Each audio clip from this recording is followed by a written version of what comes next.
So in the beginning was the Financial Services Consumer Panel, then we had the Communications Consumer Panel.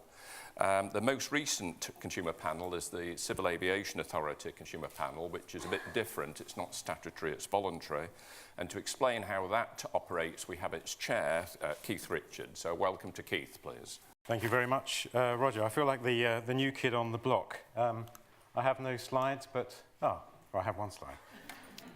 Thank you very much. It's great to be here. I just wanted to start. You should never start with an apology. So if you're going to do something well, if you're going to do something, do it well. I have two apologies. One is that I'm going to have to scoot off at the end of the networking session immediately after here. I apologize. So I'm very happy to talk to anybody, very happy to take questions. The second apology is for those who came expecting to hear from Keith Richards. It's a constant disappointment, but it would have been very surreal, but probably also fun. The consumer panel is very new. We are just finishing actually our 4th year of operation. We came into being in 2012 on the back of a piece of legislation that effectively changed the focus for the CAA to put its primary duty on the consumer. That hadn't existed before. Although it would have said, as the Civil Aviation Authority, that's what it did. The Civil Aviation Authority Act 2012 put that primary duty to consumers. And I think at that point, the CAA thought, well, how the hell do we do that? There was nothing in the legislation, or indeed anywhere else, that said you have to have a consumer panel. You have to have something within either the regulator or within the industry that helps inform the industry or the regulator what the consumer interest looks and feels like. And if you look at the breadth of responsibilities that the CAA has for safety, for licensing of pilots, it has a security function for what happens at airports and elsewhere.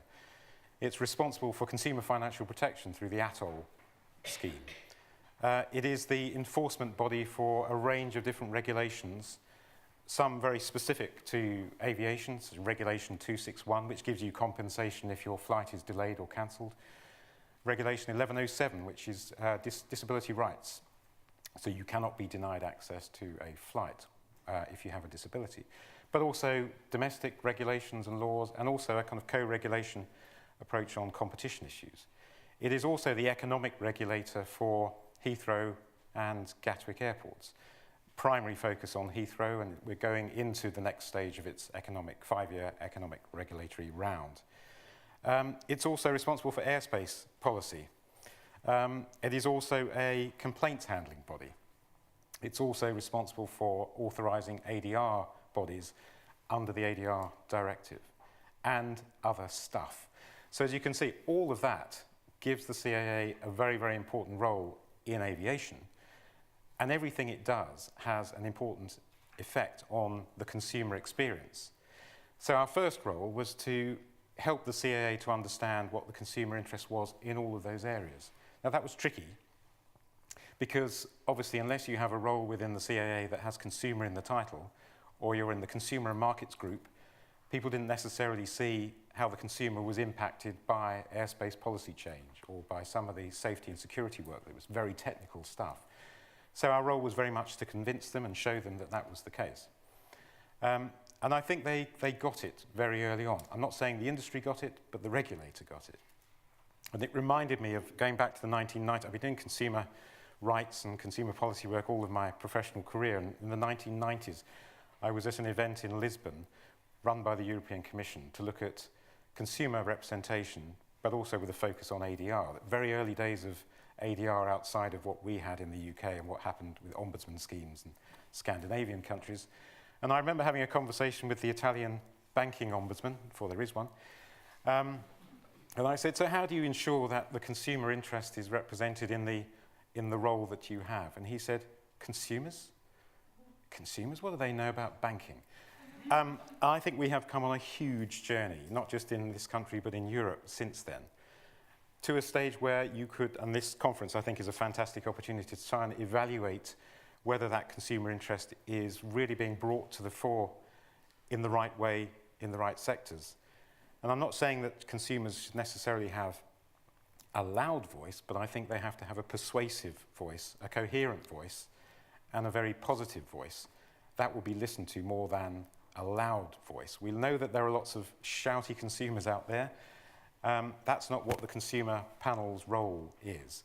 It's about a considered approach. We are voluntary, we have no statutory basis, we have no powers, we don't actually have any duties as such, so we have terms of reference that we've agreed with the CAA. Now, when the CAA was consulting on setting up a panel, there was a lot of pushback from the industry, particularly from the airlines, who said, why do we need to pay for the regulator to have a consumer body? We as airlines represent the interests of consumers.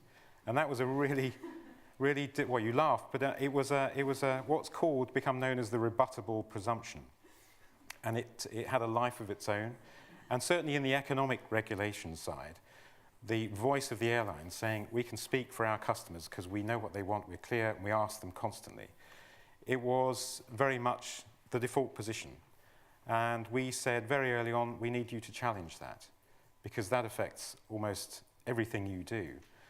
And I'm pleased to say that it's taken us 4 years, but we've now got to a position where the CAA is a difficult role for them. They have to constructively engage with airlines, but they are prepared to take a much more robust position. And I think a really good indicator of that has been in its latest economic regulation of Heathrow, where the requirement is that Heathrow has to set up its own consumer challenge board within Heathrow as part of that process, which is fantastic. So I think we've come a long way in a short space of time. We have no budget. I was looking at most of the details and the comparisons are in the paper that you've got, so I'm not going to go into those. We have no budget. And boy, are we cheap. Gosh. Good value. We're very good value. But what we asked the CAA for, and we asked the CAA to do, and we negotiate with the CAA to take on in terms of additional work, in practice, we have been very pleased with the response.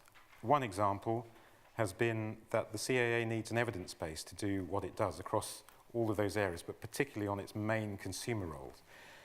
Yet, at the start of the panel, its evidence was really based on a couple of questions that were asked of passengers departing from some UK airports, which mainly didn't really tell you much, but mainly about where people came from their home or from the visiting people and where they were going to and what kind of experience they had. I'm again pleased to say that this year the CAA embarked on its first large-scale tracker survey, because we said you need to know what your starting position is on a whole range of issues. You need to then identify some issues where you need to deep dive to understand better. And you need to be able to track how consumers' experiences are changing over time. And those results, I don't know whether they've been published yet. James is here from the CAA, but they are due to be published any moment soon, and that's an ongoing process. The CAA is looking now at airlines' terms and conditions. Again, we are working with the CAA to make sure that they bring a real focus to those issues that concern consumers, that they understand, they have the evidence base. A surface access review, looking at the kind of costs that you pay in order to access an airport, to park your car, for taxis to drop you off, for coach and transport connections. H7, the economic regulation of Heathrow, the big piece of work that's coming up, and with the recent announcement, I'm not sure what the recent announcement was about extra capacity in the southeast, but we have an announcement, and that changes the landscape potentially quite substantially, so we'll be working with the CAA closely on that. But largely about how do you empower consumers and how do you ensure that they have the right information at the right time. That act I referred to back in 2012 gave the CAA very substantial powers to ensure that the industry provides information to consumers. Our role is to make sure that the CAA also uses its powers in a robust way so that it's not just the CAA that's taking the information and publishing it, because let's face it, who knows about the CAA and visits the CAA's website? It's about getting the industry to give the information to its customers so they can make informed choices. So the theme of choice, value and fair treatment is now embedded in the CAA's strategic plan, which we've had a very important role in helping them to formulate. So I think in a very short space of time, with 9 members, the first 3 years, those members weren't paid, I think largely as a reaction to that pushback from the aviation industry when the panel was set up. We're all now remunerated to a certain degree, which is good. We have confidentiality, we have good terms of reference, and we have a clear strategy for our work plan going forward. How's it going? It's going very well. I think it's a good model. I think you could say it's a weakness not having a statutory role. I think it's probably also a strength. It felt lonely at first, and one of the first things we did was put together a group of chairs of consumer panels, which Sue is on, and I don't feel lonely anymore. And the CA has shown some leadership in this, which is good. So watch this space. We don't have a public profile, but we are very open to discussions with other groups.